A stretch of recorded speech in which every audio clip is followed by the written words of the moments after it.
We remove a lot of tough coatings with the Dustless blaster. Things like powder coat, mill scale, rust, chrome, body filler, and more.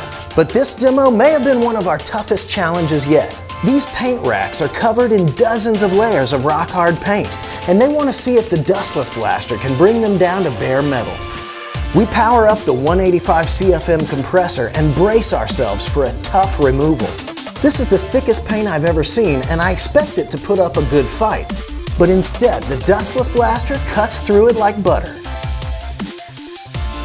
You can see that the paint is thick and completely solid.